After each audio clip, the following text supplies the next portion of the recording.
Hello, good evening, and welcome to the Talkin Kop. It's Wednesday, it's the 4th of September. It's 3 days after Liverpool beat United 3-0 at Anfield, and I'm with Seany. And we're going to chat about not so much the summer transfer window for Liverpool, but just how the window and the start of the season combined have gone for certain teams.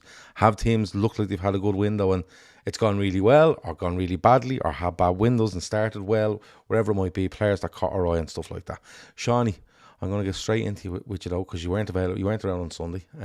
So you did watch the United game. You weren't on Sunday with us.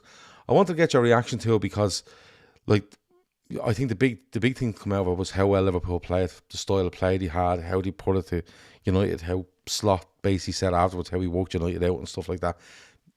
Ten Hag's getting an awful fucking time. Gary Neville was atrocious after. But what was your feelings after the game, Sean? It's early in the season. We've a fully fit squad, bar one player, I think.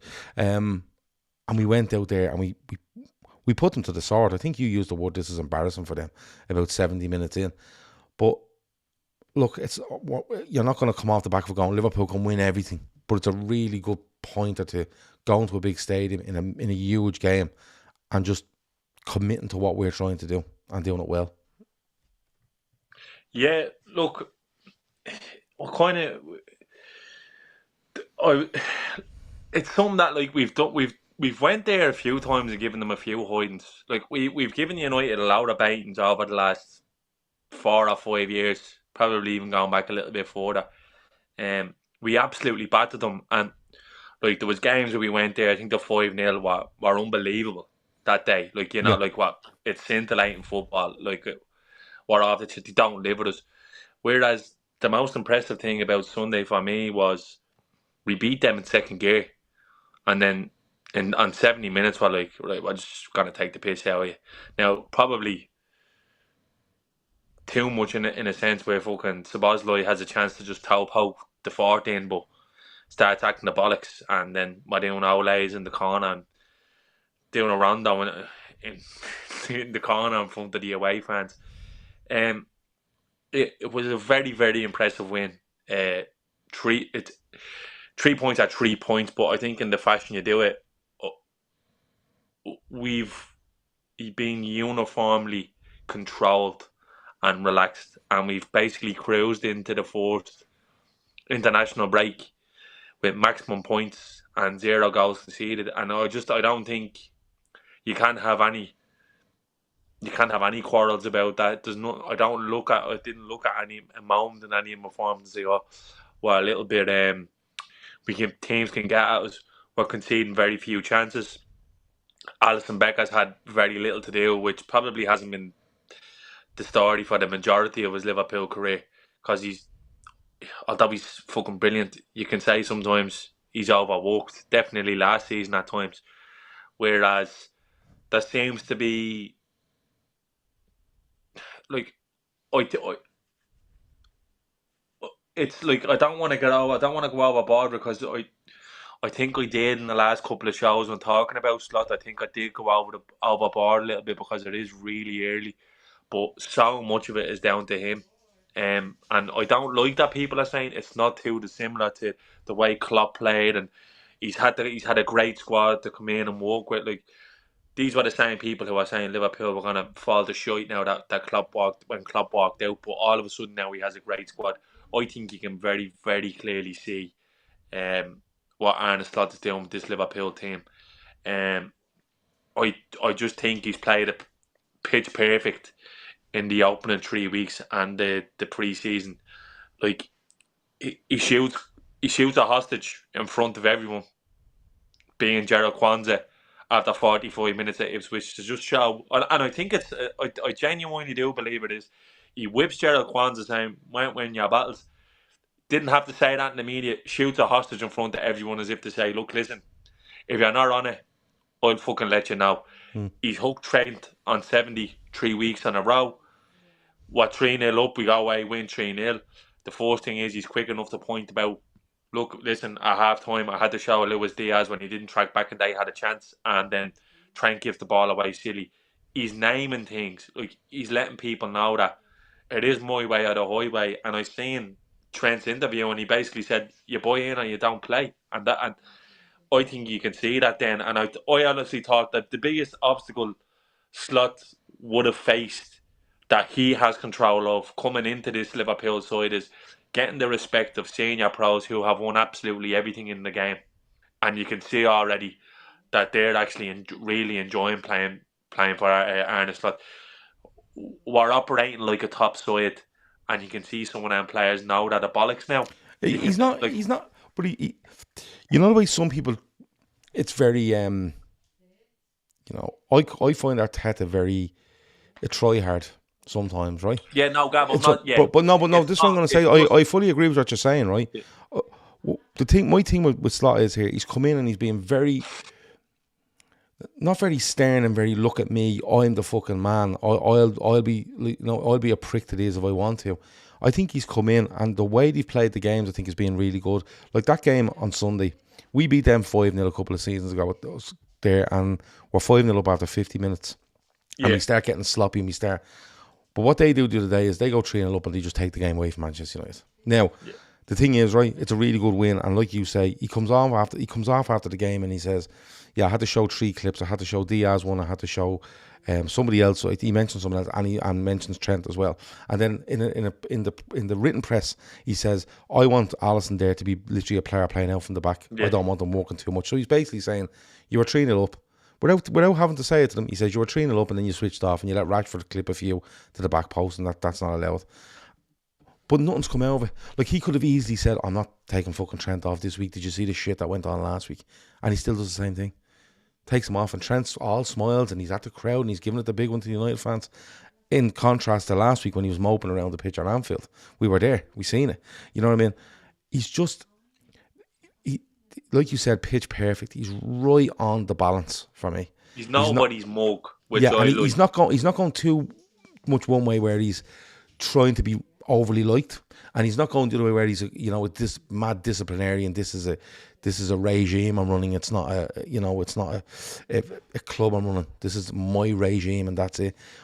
Pitch perfect is probably the way I think you've put it perfect. He's right down the line, and he's dealing with everything absolutely perfectly. He gives enough to the press, but doesn't give too much. Not intimidated by them. It's been really, really impressive so far, Sean. Yeah, I just think it has, and the more and more I watch of the footage afterwards, and even 3 days later now, I'm still looking going, Jesus, I didn't cop that. He's been very good. I liken it to last year.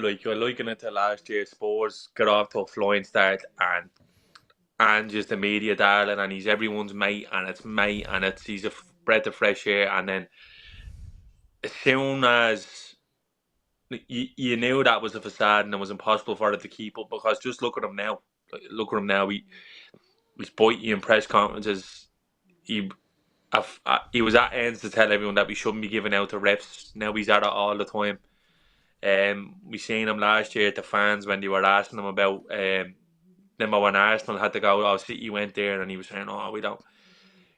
I just think Arne Slot is going there and just saying, I don't even think, because I just think it's genuine. I don't think he's going in and going, "I need to do this." I think he's just going to probably set himself, "I'm just going to go in and be me, and if they don't like, I don't give a bollocks. I have a football club to manage, and that's my priority, is that this squad of players and the fans who are watching get behind everything that I need to do, and I know exactly what I need to do." And he's done that. I just I'm very, very impressed by his character. So much so that, it's annoying me how people are just downplaying it and saying, "Oh, it's not actually that different." There's a fucking world of difference between the football we're playing now and the football we played under Jurgen Klopp. And I'd imagine if you took the players to the side, they'd be feeling it as well, because I just think there is hard work. Don't get me wrong. We've seen it ourselves firsthand. They do an awful lot of running, but I just think the big difference is we take way more care of the ball, where there's probably way less intensity in terms of trying to get the ball back, because we're taking way better care of the ball in possession. We're not forcing things, and there's still team problems. Look, there's going to be tricky patches, but I tell you what, he's playing a fucking blinder so far. I'm absolutely delighted with him, and he doesn't have to be this thing where he gets us. Klopp is a one of a kind, once in a lifetime sort of manager. Twice in a lifetime if you're lucky enough to have been around for for Bill Shankly and seeing him in his pomp. Slot is very different in his own way, but he's every bit as capable of leading this football club. And do you know what? I'm absolutely sure of it. He's been excellent. I'm a big fan of him. Big fan of him. How? Just watch one. We went to watch them against Brentford, and there was an atmosphere around the ground. I felt when Liverpool had the ball, it was like, jeez, like it was tense when Liverpool had the ball. It was like, we're not used to this. They're past it. They're going here. They're moving. Not that Liverpool didn't pass and move, but Liverpool were very not direct, but direct in the sense of, we're going to get at you as quick as we possibly can every single time. And I loved it. Like, No, let's not fucking say it wrong here. No. You know, anything you say about Arne Slot isn't a slight on Jurgen Klopp. The Jurgen Klopp years was just phenomenal. Different. But there was a tenseness to it, right? And then when we get to second goal, it was like, people were like, oh yeah, I can see what he's doing now. He's holding it. He's taking the ball away from them. He's not giving them any momentum. He's controlling the game. I think what happened there on Sunday is going to lend a lot to the next home game, because Liverpool fans have travelled to Old Trafford and watched it on the TV, and we've seen mad games at Old Trafford, or we were penned in, or it's 90 miles an hour, and you're like, what the fuck, and your head's going. I think Liverpool fans, after watching that on Sunday, are looking, going, when we're at home and we're doing this, don't worry about it. They go away at Old Trafford and they do it. They'll do it at home. They know what they're fucking at. And I think that's going to release a bit of the tension we're in. It's not even an understanding of what they're doing. It's just an acceptance of, this is different. I felt it wasn't quite there against Brentford, but I think it will be at the next home game. But look, listen, it was more of the unknown, you know what I mean? That the unknown can excite people equal parts scare them, you know, like. Yeah. Look, I was sitting beside you at the game, and I could see your heart was in your mouth when Konate was getting the ball. I could see it, and then it was turned around. It's natural, though, because it's not a side of the game what we're saying. But I'm telling you now, when one of them goals comes off, is when everyone is going to go overboard on them. And I'm talking about the mainstream and everything. And it will come off. It's very, very close to coming off. And you know what sort of goal I'm talking about? When the ball is just getting faced around like fucking 1970s Brazil. One of them is going to end up in the net. He said it himself after the game. He was disappointed with that the Trent goal was offside, because it was literally one that we played out from the back, from the keeper. Whereas if you look at the goals against Brentford, ball gets nicked on the edge of the box during the duel from their corner, we count them and bash it home. And then the other one is, the ball is nicked high with Szoboszlai. Nicks the ball high, we break. Mo gets clipped in, he scores. The 3 goals on Old Trafford are near carbon copies of each other. You're dispossessing the whole of midfielder and just slicing them open and killing them. The Trent one is literally from back to front. When one of those goals comes in and the clips are going to start going viral, this slot ball, that. I think that's why he's waiting on. I think that's why and he's going to drill it, so we're seeing that on a regular. But I'm just delighted with the ball manager that we have, and not the other fucking spoofer in their dugout, because it's the contrast are nearly like, it's yin and yang. It's the composure in front of media, the certainty. Like, Gav, for me, the way Ten Hag walks freaks me out, by the way. Not even that, Gav. Sean, he was there with a pair of runners on him the other day and a pair of trousers that were 2 inches too short from him. God hell, it's getting to a stage now where I'm actually starting to feel a little bit sorry for him. No, I don't. But he just walks off the sky and was like, yeah, well, look, if you ask me what way they played last year, well, this is what they're doing now. And I just basically said to the boys, they're going to press with them too. And then we just knew ourselves that if we won the ball high, you're going to be 1-on-1. And you can just see Kane blown away by it. Yeah. You know, and Kane's just like, fucking hell. And it's not fluff and over dramatising it like the other fella, like fucking Win the dog and his light. Did you see the one with his light bulb? Did you see the light bulb? Yeah, and he has them. Yeah. He has pickpockets and It's not even like that. Like, it's real. Yeah, we done that, and that's it. It's not even a humble brag. It's just that fine line between confidence and arrogance. He rides that perfectly, because he's full belief in his ability, and then he just went and fucking dissected United's style of play. Honest to God, It's Can so we it's very refreshing. can we talk about? I want to go into a couple of other clubs, and we let's go to United because their window was Lenny Yoro, it's Xerxes, it's Ugarte, The lit. and Delit, and Mazrui. Um, so I think they've done well with Mazrui. I think the jury's out on Delit, and I still think it is after Sunday. Um, I don't think people think he was great, and I don't think he was. The fella beside him is fucking awful. That doesn't help him. The butcher, as they call him. But The butcher, fucking yeah, vegan butcher. but what I found was, and we've been speaking to myself and yourself, know a couple of United fans that were in WhatsApp groups with my chatting away about, and what I can't get over with this United side is I think on the face of it, there's a lot of Bar Mazraoui and Delit. I think the other three are potential. They signed potential in Lenny Yoro and Xerxes, and even Ugarte to a certain extent, but we haven't seen him. And of course, Ten Hag's come out and said he mightn't even play for months because of fitness, which I don't believe. That I think he'll rush him in as quick as he possibly can. But they've signed potential there for me. And when I've looked, I've watched the last two United games. I watched the early one last Saturday, and I watched the air one obviously the following Sunday. And it's the midfield for me. I think he's when I watch this United side, I think they've a decent window. You're kind of excited. If you find one or two of them players, you're excited by them. Xerxes, maybe Lenny Yoro, you're excited by them. Yoro, of course, is injured.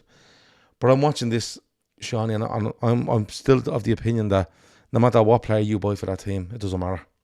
Because they don't have an identity of how they want to play. They don't want to play in midfield. They don't want the football in tricky areas. They want to win the ball 30 yards from your goal or 30 yards from theirs while you're on the attack and see how they get on. And the midfield, the other day, I think Maino is a fantastic footballer. But like you said to me, he looked like he was running treacle after about 20 minutes. You've got Casemiro, who's just all over the place. You've got Bruno Fernandes, that shouldn't be that high up the pitch centrally for me. He should be deeper. He's a footballer. You know what I mean? And they're just getting ran all over. And, even when you look up front then, Xerxes has a couple of chances. Garnacho doesn't do much. Rashford is still in the team. Ahmed comes on, should probably start. And when you look at them, Sean, it just looks... It actually starting to look a bit like a disjointed window for them again.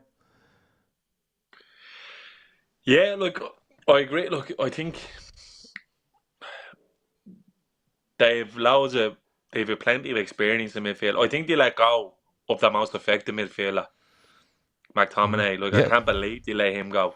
And he's not a fashionable player, but I actually he's the one with the most goal scoring threat, and he's the most physical, and he has the most legs of them all.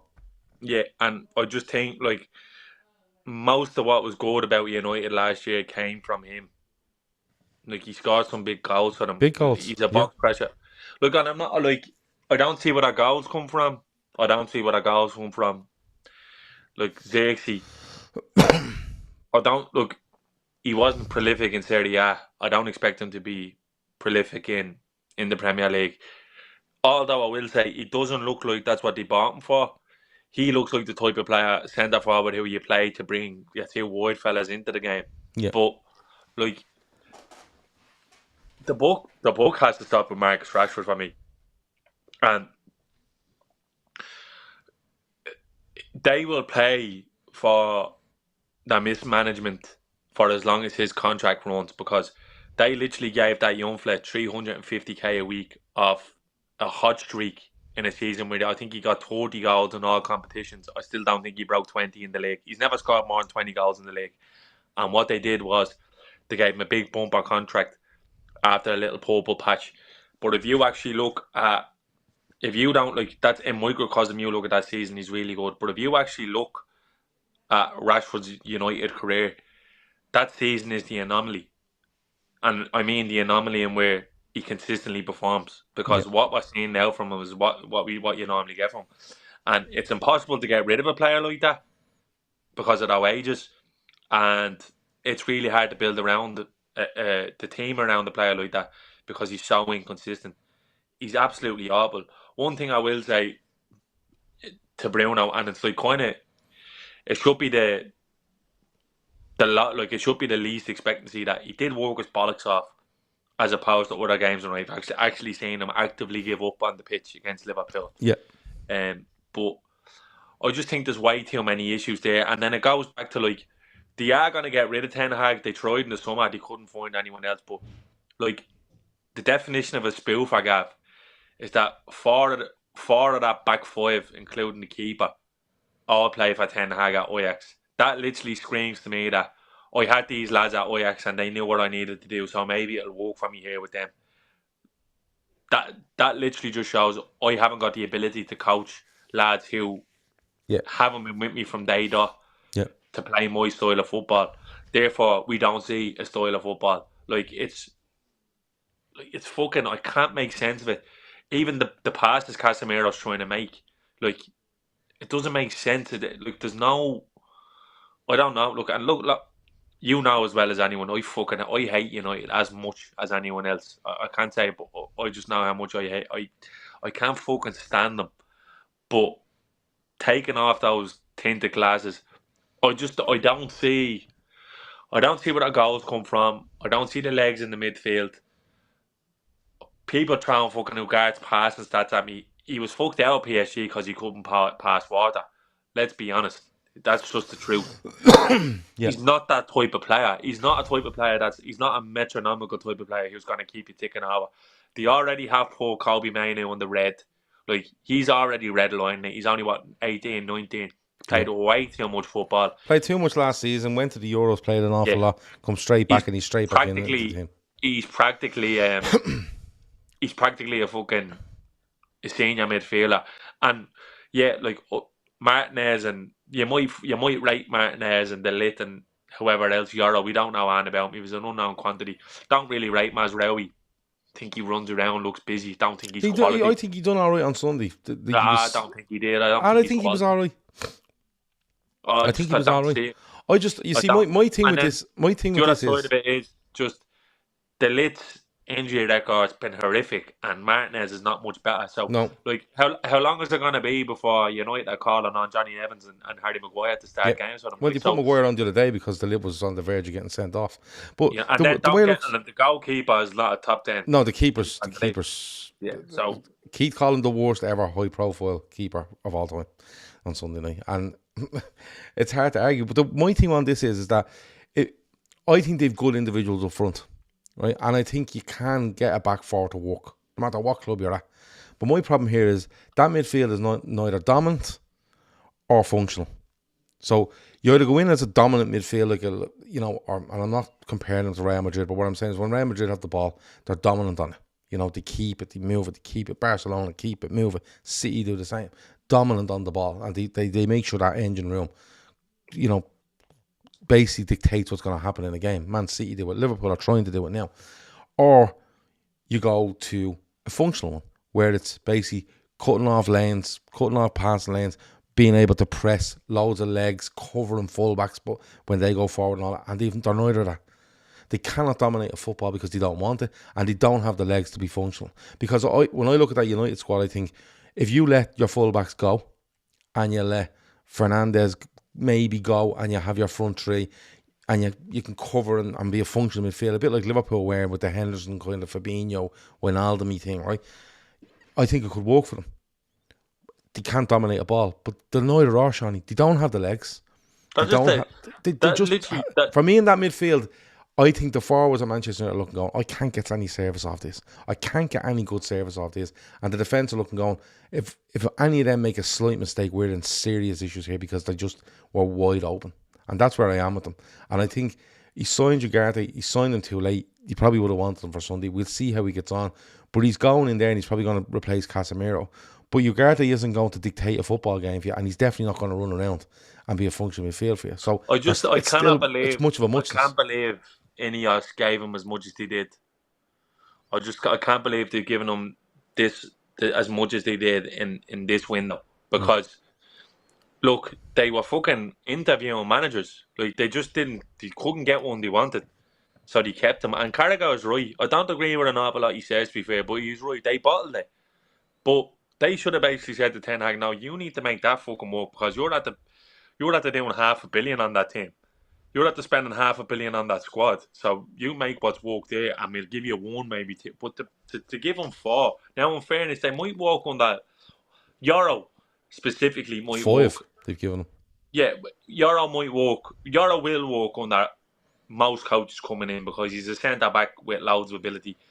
Like, who's to say the next manager comes in and just goes, "You guard now, not exactly what I need." Xerxes, now I don't play with a false 9. I want someone who's going in behind, going to bang goals for me. And then the other cheek, what they turn around and say, "Well, Hoyland is not what I want either." Like, they've made massive work. Like, the talk. Do you ever get this? Do you ever see them? They said about Ole, and I actually agreed with it. To be fair, that Ole was the fella that they had who set them up for the next fella to come in and win, because he had a squad there. At least there was an identity of a squad under Solskjaer. I'll say that much. You went in and ripped up the script on that. Like, the fella coming in behind him, I'm telling you, is not going to want most of them fucking players. No, You know, because they won't want them because they're not shown to be a unit or to excel in certain areas. Like, if they excelled in if they scored loads of goals but conceded loads of goals, you go, okay, up front is amazing. We need to do that. But they're not doing either. But look, it's that window seemed a good window for United, and I beg to differ, Gab, like, because people, this is where you need to be careful with the whole thing. Good window, like, what constitutes of a good window? Is it a no, that's what I'm saying. They perceived themselves to have a good window. I'd argue with you now. Not one player United sign starts for Arsenal, Liverpool, and Man City, and I'd probably go as far as saying Villa. Yeah, no, I wouldn't have any. I wouldn't have a single United player in that squad. In their squad. And that's their goal, right? That's their goal to get top 4. I wouldn't have Xerxes over Watkins. I wouldn't have Ugarte over Unana or Kamara, whoever you have there, or the lads that your man Morgan Rogers playing in the middle. The lit, I don't know, Pau Torres and Conze. I'd be more into Carlos. Yeah, Mazraoui. Who's that right back? Is a Matty Cash still there? I don't. There you go. Probably Mazraoui. Like that. Yeah. This Euro would go in there, but this is what I'm trying to say. Like, fucking, I don't, and it must be very frustrating for United fans because they probably thought everything was being turned around. But the problem is now they're running out of scapegoats because the media won't have the fucking glazers that hang on there. So I wouldn't be surprised if Ten Hag doesn't make Halloween. No, I'd agree with you. I think like Gary Neville was in denial the other day, and he was saying, no, well, they did look, but they couldn't get. But Liverpool only got their third choice, and you're like, well, did they?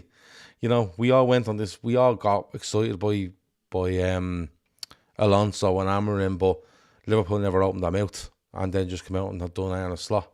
But look, that's his game at the minute. He's fucking. He's chasing his own fucking tail at this stage, Gary Neville. But yeah. moving on. We were talking the other day. I don't know who was on the show, and I asked him, were they surprised that City didn't make any more signings? You know, they lose Julian Alvarez. They signed your man Savio, is it?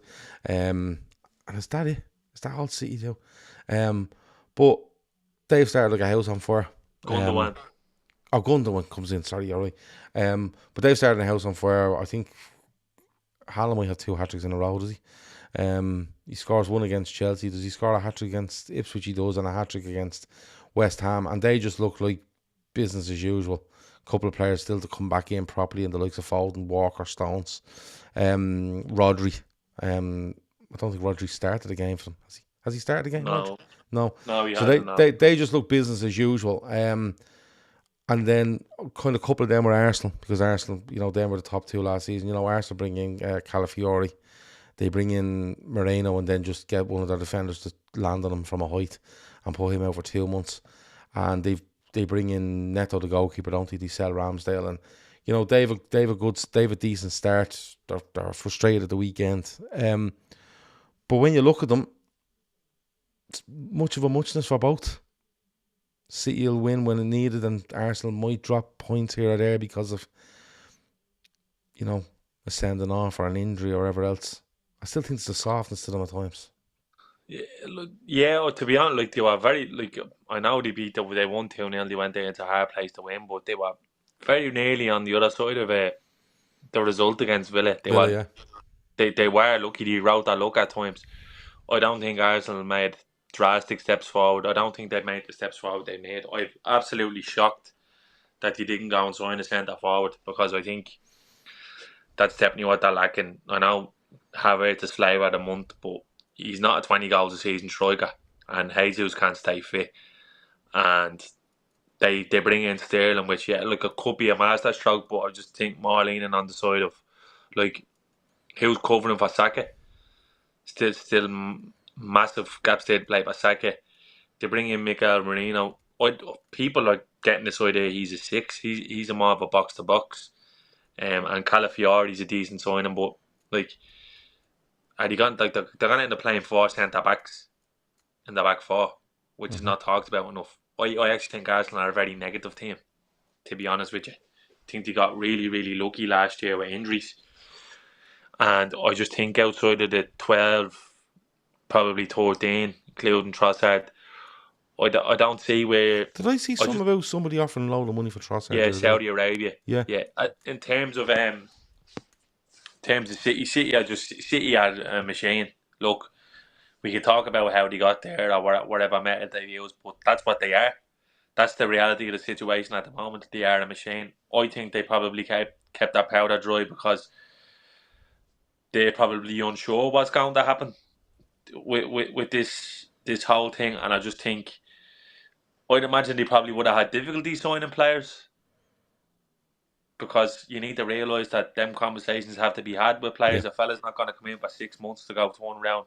Next year, there was agents saying, fuck that, I'm not hanging around the championship now. I am aware that's possible, the worst case scenario, or whatever league they end up in, or wherever they deserve to end up.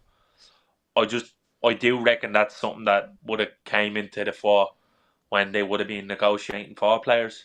And look at the two signings they make. They bring a fella back who's like a club legend in Gundogan, and then they sign Savinho from Girona, who belong to Troyes, who are all part of the City network. So it's one of them. They lose Julian Alvarez, because I think it was a huge chunk that he couldn't turn down. So I don't think in terms of transfers that either of the top two from last year have made any great leaps forward, but it doesn't mean that they aren't really good squads. Yeah. That's where my frustration would land with kind of Liverpool's window. Now, I'm fully aware that no one signing would have guaranteed us winning a league title or finishing above City and Arsenal, but it just does feel like another opportunity where we've gone in a little bit light into a season. And look, you can blame whoever you want on that. I leave that up to you, however you feel about it. I just think that the rock that the owners may potentially perish on in terms of trust with the fans, it is in plain sight, and they have at best 8 weeks to sort it. And it's the only kind of cloud that's looming over Liverpool's start of the season so far, and that's the contracts. So other than that, like, I think we're in a really good position. I've said it another. I didn't expect Liverpool to challenge this year. I just don't, because I think we should rein her in a little bit and give Slot the time to fully implement everything he needs to do. Of course, I'd welcome a title challenge, and if we're there, we're there. But I've reined in my expectations a little bit, solely because it's a brand new regime. But the early signs are really good. But I can understand people's grievances with the amount of business done and the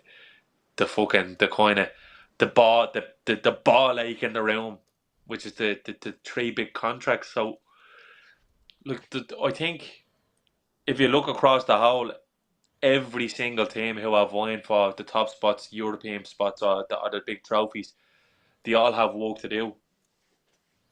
Yeah, I don't think anyone's come off the transfer window where you went, Jesus, they've absolutely done everything they need to do. You know, City, like you said, are a machine, but City are wandering around now with one striker. One striker. Yeah. That's it. If Haaland does a knee here or a groin or whatever, and it's 8-10 weeks out, they're really really good. But it'll put a stretch in them. I agree with you on Arsenal. I think Arsenal should have went in and bought somebody that could play, even someone across the front three that got you goals and spend some money. Sterling to me feels like we need something. There he is. We're getting a good deal. He's never in their thoughts. I actually thought he would have been perfect for Arsenal before he moved to Chelsea, but I think Arsenal have gone beyond that now. And I'm with you on the Liverpool thing. I think time will tell. The proof will be in the pudding when it comes to January, February, and we see where we are. If we're not on a title race, you can probably point to injuries that have killed us, and we hadn't got whatever backup. But you absolutely never know. Players that have caught your eye though. It's 3 games in, but I always feel there's a couple of players that stand and go, "Jeez, he's going to have a great season." Like the one that's caught my eye is, and I hope I got it right, is a Semenyo off Semenyo from Bournemouth, yeah. Off Bournemouth. Excellent. He scores against Liverpool on the opening day last season, I think. And he's in my fantasy football team, and that's how I've kind of kept an eye on him. And he's got a couple of goals, a couple of assists, and I don't want to get back into the Everton thing against Bournemouth till the weekend because that was bananas. But there's a couple at Bournemouth, they're doing okay, aren't they? Like, Solanke moves and everyone thinks they won't get goals, they'll struggle, bum. But, Kluivert gets another assist the other day. Semenyo gets an assist. And just names that are thrown out there where I go, they've really impressed at the start. Is there any out there for you that you've kind of, in the first couple of weeks, have thought, yeah, he's really good? Yeah, one stood out a mile to me, and I just kind of pushed this forward that I don't think enough people are doing shopping in the Championship. I just think there's so much quality in the Championship. I genuinely do. I think it's probably a harder league to play in the Premier League for the type of maverick players down there because it's a bit more helter-skelter. But one who stood out to me, an absolute country mile, and he's one of the main reasons why I'll continue to watch Villa this year, and I'll actively try to watch Villa, is Morgan Rogers. Jesus Christ, what a fucking footballer! He's a power. Like, he's a big lad, isn't he? Yeah, I was speaking to Steve Daly, formerly of this parish, and like basically he moves around the pitch like Steven Gerrard, big powerful runner, great with the ball at his feet. He made absolute shite of Arsenal. He made shite of Declan Rice at Villa Park. He was fucking unbelievable. And I watched him as well away to Leicester, and he's just a beast. He's so good on the ball. His stature, the way he moves with the ball, pace, power, the technicality, the lovely little touches out of him. He's absolutely brilliant. And in beside him is Onana, who's a wonderful footballer. Couple of goals as well, hasn't he? Onana? Yeah, a really good footballer, a really, really good footballer. But that Morgan Rogers lad, where did he take him from? Middlesbrough, okay. Yeah, I think they signed him in January. He was there last season, wasn't he? He was with them last season. They signed him in January. They got him in January. I've seen him a few times. Him on the last day of the window. Yeah, I've seen him a few times last season. He's a monster of a player. Like an absolute, it's a real kill from them, because another player that they have who kind of plays a similar position is Jacob Ramsey, who I love at Villa as well. He's a wonderful footballer, but it's the thing that's gone out. Players who run at players has kind of gone out of the game, especially midfielders. We see it with wingers, but midfielders, down the middle, who can just run down the middle, crash into the box, play lovely little 1-2s. Have a look at him. He's fucking quality, absolute quality. And who else has been good? Who else? I tell you, caught my eye when we played Brentford last week. Is it Lewis Potter? Yeah, he was really good. Yeah, really good player. But then again, I've watched Todd Cantwell play at Anfield for Norwich and think, geez, he's a baller. And now he's gone from Rangers to Middlesbrough or Blackburn for 500 grand. But your man Lewis Potter played in the left. We actually thought it was Damsgaard, didn't we? Playing. Yeah, that's right. But then we looked. Good. He was really, really technically good, strong, quick. He's one to watch as well. Really good player. And then there's the usual suspect, like Mbemba is a great player. I'll be shocked if he's not playing at one of the bigger clubs next year. Like, Embuemo. yeah, He'll probably want to class. come to Liverpool because That he doesn't have to play against Van Van Dijk Dijk. jockeyed him around the place last He did week. not God for love him. him. He was bought like a condom the 4 months. it was ridiculous watching Van Dijk just But bounce now, off him. the real standout for me so far has been that lad from Villa, Morgan Rogers. I'm actually really, really jealous because and going back towards a player who probably hasn't got the plaudits, I think Szoboszlai has had a fucking brilliant start to the Yes. season by Liverpool. Yeah. Quiet. I think he's been excellent. He seems to be the one that Slot likes to move around. You know, Slot talks going back to Sunday. Slot talks about we moved Szoboszlai to the left hand side because he thought Casemiro was going to play on United's right of a two, and he wanted Szoboszlai up against him for the running power. But you know, when Szoboszlai goes off, or when what's his name, Casemiro goes off, Szoboszlai ends up coming back over onto the right hand side, and has a little go at whoever is over there. I tell you one that stood out for me, and it's probably when you probably hear the name, you probably think, fuck's sake, obviously. But Kovacic at City. When I watched him against Chelsea on the first day of the season, a good footballer. He's a really good footballer. But when I've watched him at City in the past, it was kind of like he almost looked like a bit par player. You know, comes on and just does little bits and kind of cameos. But when I watched him against Chelsea, I'm not saying he was Rodri, but he was very, very similar in what he done, and he done it really well. He gets a goal as well. He's really impressed me because I always thought he'd end up being one of those that he'd just be Rodri's understudy forever, and then that'd be it. But he's come in and he's looked absolutely really good.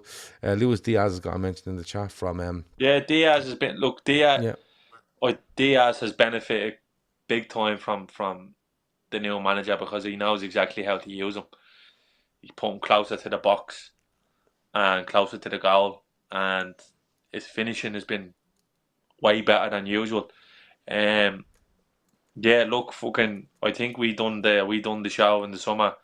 I think every one of us sold him, but I think that was because of circumstance, and I thought a lot of it was circumstance. So you felt his dad was just going to keep shouting out of him until Diaz went. He's been excellent. Look, there's been loads of standout performers for like Kanate as well. Has been fucking. Is there any teams you look at and you go massively worried for them? Like, I know it's 3 games in, but you know you kind of go, they're never going to stop conceding goals, or they're never going to get enough goals, or the squad is tiny, or look, the obvious one is the F. Like, it's, and do you know what? Like, I think now who Everton are starting to remind me of now, Sunderland. Remember for years, Sunderland just survived, and then they survived, and then they survived, and then they didn't. And they were gone, and they never came back. I do feel like that's the way Everton are going because they have a defensive manager, and they're conceding 3 goals a game. Like, they're fucking. So they have brought in Broha and they brought in your man Mangala, isn't it? But Leon. Look, it's not. Look, I think that the problems at Everton are chronic. They're chronic. I think a lot of it is to do with the ground. I think a lot of it's got to do with what's going on off the pitch, and it's spilled on. And like, I speak to Davo quite a bit, and we are chatting about it. And I'd be the type of person that when I see a team are struggling, I'd just look at the next X amount of results. Yeah, I do it all the time. Say, where did he get points? And I'm thinking to myself, look, they could probably kickstart that season if they get 3 points against Bournemouth. And I was out on Saturday and I checked and they were 2-0 up. And I literally looked at my phone then with 5 minutes to go and it was 2-1 and I was saying, Bournemouth are at to get one back. And then I basically just checked the full time scores and they were at to get beaten 3-2. Because you messaged us saying Everton are some blatant crack, aren't they? And I knew they were 2-0 up. And then I said to myself, they must be drawn. And when I went in, it was 3-2. And I messaged you back on.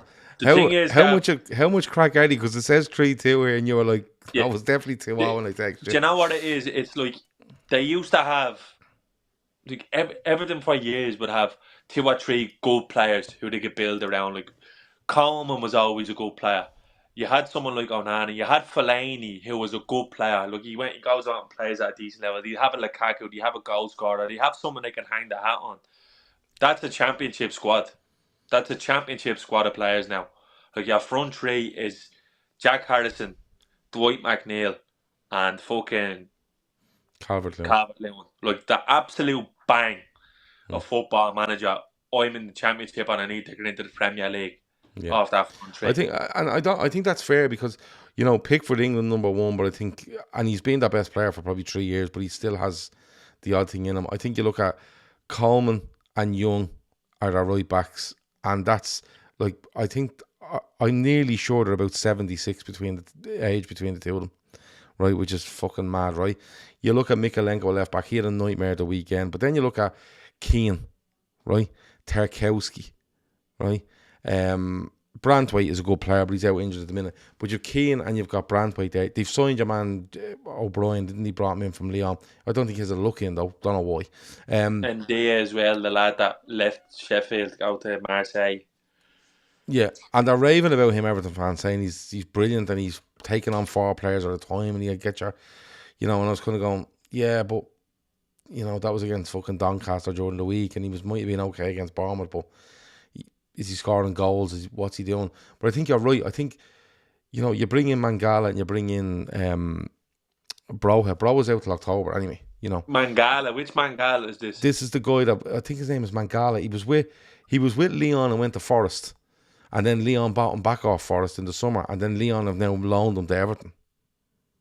So I don't know what diddle is going on there. I don't know. You don't sign a player for 23 million euros and then loan him out. I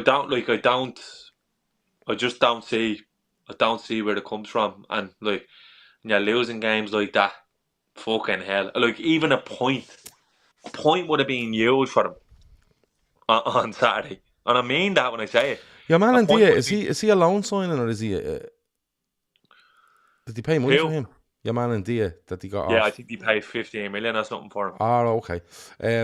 But the funny thing is, like, he strikes me as a player that was like your man. What was your man's name that went off? Was he with Leicester and went off to Germany, and then they took him back? Remember the fella? He was with Leicester, winger, and he went off to Germany, and Rafa bought him for 1.2 million. And he came back, and he was that main attacking threat for about 18 months. Then Sean Dyche didn't play him. Oh, Delafeo, is it? No. Only recently. He only left last season. His name's got someone in the chat will tell me. That's what the signing reminds me of. This ND will come in and he'd be a bit flair. He'd be shy for 3 games, be decent for 2, and then Dyche go 3 out of 5 isn't good enough. 2 out of 5 isn't good enough for me. Out the gap, and they'll fucking deal away with him. The other two I'm worried about before we go, I'm worried for Southampton. I don't know if they've enough goals in them, and I'm worried for Wolves. I feel like Wolves have been. I don't know how many players Wolves have signed or sold, but Wolves to me feel like they've been pulled apart this summer. And maybe that's not the case. Maybe just Neto left. I'm not too sure. But I'm worried for them. Both of them. I think Gary O'Neill's a good manager. I think their new signing didn't go down there. It got struck. Gray. Your man Gray was the winger. Sorry, Gray. Yeah. Yeah. Sorry. Gray. Yeah, he was. Yeah. Like, you always worry about the 3 teams that come up. Ipswich have been decent.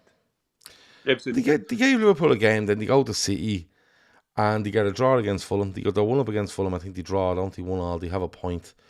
You know, but they've brought in some players in like Bennett and Smodics, and where you think, you know what? If they can keep it tight, they have a few goals in them. They might have a few goals in them. Yeah. I think Everton might be bollocksed, to be honest with you. It already feels to me like 3 from 5. It's not going to be any more than that. It's going to be 3 from 5. Wolves lost Kilman as well, of course, to West Ham, says Kev. I'll be just worried about them, and we'll probably come back and do a show like this after 10 games, after the next international break, just to see.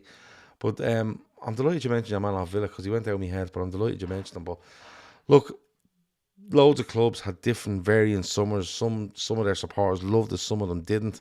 And some that didn't have started well, and some that did like their windows haven't started so well. And there's players that have caught the eye, and then there's some teams where you just look and go, if you're down there, you need to either be solid at the back or getting some goals. And there's a few teams down there that I don't think they're solid at the back, and I don't think they're getting enough goals. Like Everton have scored 2 and conceded 10 in the first 3 games. Yeah, it's crazy. Do you know what I mean? It's crazy. If you look at Southampton have only scored 1 and conceded 5. Do you know what I mean? They're conceding too many and not scoring. You can see that trend going already. But it'll probably settle down in the next couple of games. Anything else before we go? No, Anything else you no, want to all talk good. about? No, You good happy? start. I'm gonna miss it. I'm gonna international football is allowed a gig. I can't Yeah. believe I don't we've even know won who's now playing. 1 October and 1 November. How have they not worked this out that we don't No. need to be playing these many games? No. It's fucking stupid. I Why don't hope. you just pick 3 weeks in November and play 4 games over the 3 weeks? Yeah, I don't. Do Be done with. you know what? There has Beef Pro or whoever it is who look after player welfare need to just fucking stick a fork in it now, because it is getting a little bit louder in terms of what it was like. It's too much. It's too much, and I think aside from injuries that we're going to see more of, like the quality of the football is going to diminish as well, because it's not sustainable. Yeah. Teams are going to need 30 to 40 man squads with the money they're paying out now on wages. It's going to get to a stage now when it already is where football is eating itself. Like there's more games in the Champions League, there's more international games that like teams are fucking off to that Club World Cup in the summer. I Yeah. don't know whether anyone saw it. Fucking Ruben Diaz put up the City schedule basically if they play like 80% of their games. Well, what I mean, like progress through Champions League groups and into the later stages of the cups. Like it's crazy. It's Oh, absolutely it's basically 3 games a week for the entire season. yeah. It's crazy. It's not sustainable, and they're even fucking making a hames of already standing competitions by doing the Carling Cup draw north south, and then these teams can't play that thing. It's Seeding just each other. And the it's reason a they're load doing of that is bollocks. Like because, if this isn't a sign that the teams are playing too much football, then like what but is? that's Just yeah, but that's the thing. You have to see the League Cup, because if you get them teams together, and the European games are 1 week on, 1 week off, the way the Europa yeah. League and the things work, there won't be any weeks for them to play them. That's why they had to keep them apart and go, right, Liverpool play on that week, Chelsea are in the conference, but they're not playing that week, they're playing the following week, so you can go in and play a League Cup game then. So you're actually having the League Cup rounds being played over 2 midweeks now rather No, than one. It's madness. it's crazy. It's crazy. Like playing Champions League games in January. Like it's fucking stupid. Yeah. It's So it's it's ridiculous. And you know what? Like the Premier League are the biggest culprit, because Spain would do it like where if a team is in the later stages of Europe, they'll give them the weekend off. Like we'll fit that in somewhere else yeah. beforehand, but we'll just give them the like. But England can't do that because they have two competitions, and what No, happens is they actually overlap each other. So the League Cup finishes in early February, and the FA Cup starts in early January. it's So fucking stupid. there's actually I would say 3 weeks of the football season where an actual cup isn't live in the English game, and that's the first 3 weeks of the Premier League season. When we come back on the 25th of September, we play West Ham. So, sorry, 4 weeks. And then literally for the rest of the season, if you remain in them cups, you are actively, that cup is live. Both of them cups are live together for the entirety of the season, bar the first 4 weeks. Yeah, do you know what? It's great winning them cups, and the way we won it last year was one of my favourite cup wins as a Liverpool fan, just considering the circumstances. But to be honest with you, and I mean it when I say this, and if you have an issue with it, that's fair enough. I would have absolutely no qualms about Liverpool fucking that off this year, to be honest. I genuinely wouldn't. They might end up doing something like that, because when you look at the amount of players they've let go that you would consider that might be in those squads for especially League Cup and maybe FA Cup, they may have looked at it and went, you know what? Our goal is to make sure we have Champions League football, or we want to make sure we go well in Europe, or we want to make sure we're in a title race, and we're just deciding we'll put teams out for that, but we're not in any way bothered by it, because it's a new manager, it's a new way of doing things. We want to focus on this competition and this competition.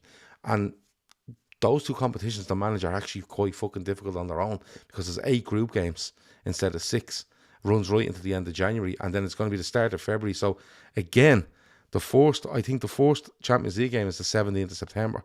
So for every week, bar 4 weeks in the season, that Champions League is live as well. Do you know what I mean? It's not. Yeah, no, there's no break in it. So it's ridiculous. It's not sustainable. It's not sustainable. But the only way I can see something happening with it is if you get some big players on the approach into the likes of, these, whatever the fucking competition Well, they call it. I know Bellingham's already gone to FIFA Pro. Yeah. He's gone to FIFA Pro already. And said enough. And it might take, like these, what are these UEFA league competitions they have, the international ones in between tournaments. It'll probably take someone going, listen, you're having this big finals fucking event in Portugal, and I'm not going. I'm not fucking going. If that's my break, I don't give a fuck. End of story. Or it might take a couple of big players going into a Euros or into a World Cup and going, I'm not playing it. I'm simply not playing it. I love the World Cup. I love my country, but I physically can't go there and give everything for my country because I could literally break down and not be able to fucking play football again. And it might take someone like that. But at the end of the day, Shawnee, there's plenty of professional footballers out there that have a problem with this. They should be going as a unit and saying, right, hold on, enough's a fucking enough here. Right? We get paid by our clubs to play football. You need to fit in around us, not the other way around. And all these conference leagues, or whatever the fuck UEFA leagues they have, and nonsense. Just fucking qualify for tournaments and play and throw your odd friendly in here and there. Or what you do is you pick 4 weeks in October, November, and you say, for 4 weeks, they're all yours. You can play up to 4 games in those 4 weeks, and that's it. You're not getting them a fucking game at the rest of the season. But money, Shawnee. And everyone fucking bows to it. So that's the way it goes. Right, we're going to get out of here. Thanks a lot for everyone for watching and listening and being members. The members got the comments tonight. Everyone got to watch, but the members got to comment. We'll probably be back tomorrow doing a little bit more. We'll think about something for tomorrow night. I did suggest a quiz to Shawnee and Keith yesterday, and I won't even tell you what they said, but it was along the lines, would you ever go and fuck off? So they won't be on the quizzes, right? It was so funny when I texted to them. But Shawnee says, I'll do that about the football, but you can fuck off with your quizzes. But I might get other people to do quizzes that like doing them. But we'll see. We will. But Gavin, I'll just say, like the quiz is grand, yeah, right? And I am competitive, and you'd be 80 points up going into the last round, and Gav basically just says, next stands are the winner. Like, yeah, but that's how it should be. Yeah. But do you know what? How many points you had, Shawnee? 85. Well, I'll tell you what, Chris. I'll give you 86 points if you get this one right. And Shawnee, you're only get. Will you ask me bollocks? See. So good. Anyway, we'll be back tomorrow. It won't be a quiz. Look how upset he got at the mere mention of it. That has been Gav. That has been Shawnee. Thanks to everyone in the chat. Like, subscribe, comment, become a member. And by the way, football prizes, $2.95 a ticket, right? The link is in the description. The latest one this week is 2 hospitality tickets to Liverpool against Real Madrid in the Champions League. So, right? $2.95 a ticket. Now, there is 1,000 tickets on sale, right? I'm not going to tell you there's just 4 tickets for sale and it's £2 each. It's $2.95 a ticket. There is 1,000 for sale, but it has to be worth $2.95. Try and aim in. There's also 20 instant prizes. One of the instant prizes I think might be there's hospitality tickets to another game as well. I'll get it for you now because it's at the complete. Send me the link for that, Gav, will you? I will. It's in the show description there. Hold on 1 second. I get this for you. I know this isn't great podcasting, but let me see. So let me read it out to you. Sorry, 2 hospitality tickets to see Real Madrid and Liverpool at Anfield in the Champions League. $2.95 a ticket, 1,000 tickets, 999 tickets on sale. The competition also features 20 instant win prizes, which means when you buy a ticket, there's a chance you can get an instant win without any draw. Your ticket number will give you a prize. Those prizes include 2 hospitality tickets to Liverpool versus Bologna, Luis Diaz signed and framed Liverpool shirt, Dominic Szoboszlai signed Liverpool shirt, Harvey Elliott signed Liverpool shirt, Jamie Carragher signed UEFA Champions League medal, Xavi Alonso signed Liverpool shirt, and an official 24-25 Liverpool shirt as well. That's all part of the 20 instant prizes. $2.95. The link is in the description. Football prizes, they're geared as the business. They all have certificates of authenticity, all that stuff. Links for our charities are in there as well. Donate if you can. If you can't, share them, all that messing as well. That's been it. Shawnee, goodbye. Gav, goodbye. The chat, goodbye. Over now.